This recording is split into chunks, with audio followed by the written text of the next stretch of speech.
Hello, masters. How are you doing? Today I'm talking about mastery. So let's get into it. I really like this book also. I think I say this every time, which is not bad. So anyways, the idea of the book is very simple. Master something. If you know something, you can do something. You know, I say a lot of things, but it doesn't make sense now. So let me explain. The idea of the book Mastery is that you, as a person, has something that you are able to do that is unique or that you are very special at doing. When you have this thing, this is the easiest chance for you to have an opportunity in the marketplace, to be recognized. Again, most of the books that I talk about discuss about practical things related to work and self-help and learning and so on, because this is what I believe this is what I need and what most of us need in today's age. So there are a lot of ideas in Mastery. 3 ideas particularly I find them very helpful. Let's talk about them. Number 1, what are you curious about? If you have a problem that you face in your life and you are trying to look for a way out from this problem, this could be the thing that you are a master at. For me, for example, I hated the English language. You know, it was the most hateful thing that I had. I hated school, all of it, because of the English language. You know, this might sound as a surprise, but I really hated it, and I failed almost every exam until I found a teacher that was really tough on me, actually. But she told me, you know what? If you kept on doing what you're doing, you will fail. And I hated that. I hated the fact that I could fail. And I started working. And the thing that I hated the most and was an embarrassment for me was the thing that I now use as a teacher. I try to reduce the pain that people have from learning and embarrassment and getting rejection in interviews and so on, because I had all those. And I used this problem that I had in my life after finding a way of mastering this language or mastering the skill that I found to relieve the pain that I have and also help myself improve my life and skills and so on. So the first thing, and I think a lot of us suffer from this, is deciding what is it you want to be a master at.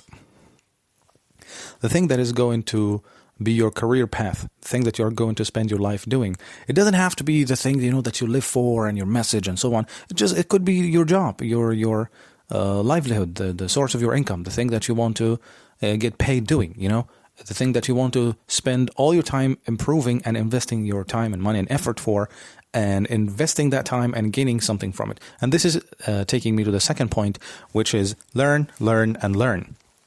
There's only one way for all of us to improve at something, which is practicing this thing, which is learning it, watching as many videos, reading as many books, attending seminars and lectures, and taking certificates in one thing that turns you into a master in this thing, turns you into a person that is known to provide this thing for a lot of people. So there is no alternative for studying the thing that you want to be a master at. However, most of us procrastinate on learning. We don't have the problem in knowing what we want to learn, or we don't lack the resources. If you are on YouTube right now, you have all the resources in the world. We lack the motivation. This is why point number 1 is very important, is actually to decide that this is the thing that I want to invest the rest of my life, or at least a big chunk of my life doing.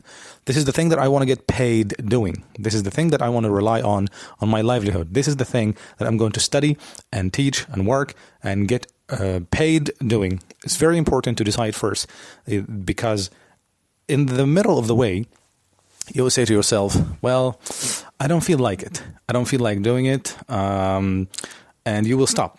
And if you don't have a clear objective, if you don't have the thing that you want to be a master at, if you don't have the thing that you decide to spend the rest of your life doing, you'll not do it. You know, for me, I work as a TEFL teacher. I teach teachers how to teach. And I tell them the first question in the beginning of the course. Do you guys want to be teachers for the rest of your lives?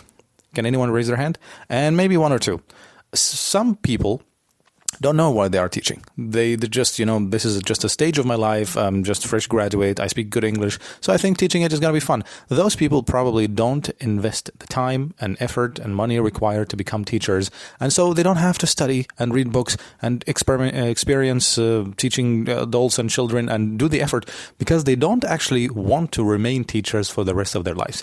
This, in my opinion, the most important motivation for choosing the thing that you want to be a master at is actually knowing that this is it. Basically, finally, this is the thing that you want to die doing. That's it, just one thing. You don't want to do anything else. And lastly, how do you actually show the world what you have? The author of this book, Robert Greene, spent, a lot of time in his life, maybe until he's in his late 40s or 50s, learning things and traveling the world until he found his passion about writing.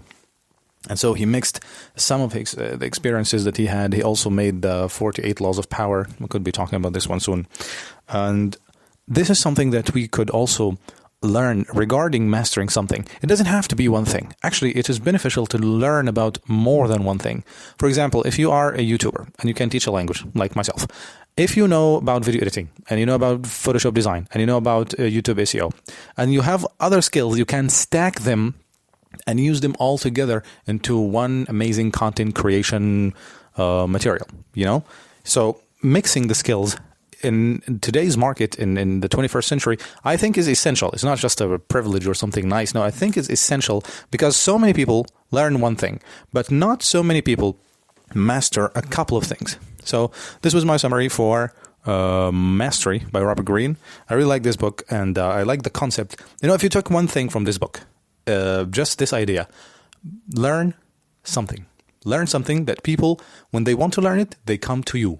They ask who is the best or who is a good person who does this thing, and you are on the top of that list. So learn something that people need. Become a master at your niche. Become a helpful person. Thank you very much, and I'll see you soon.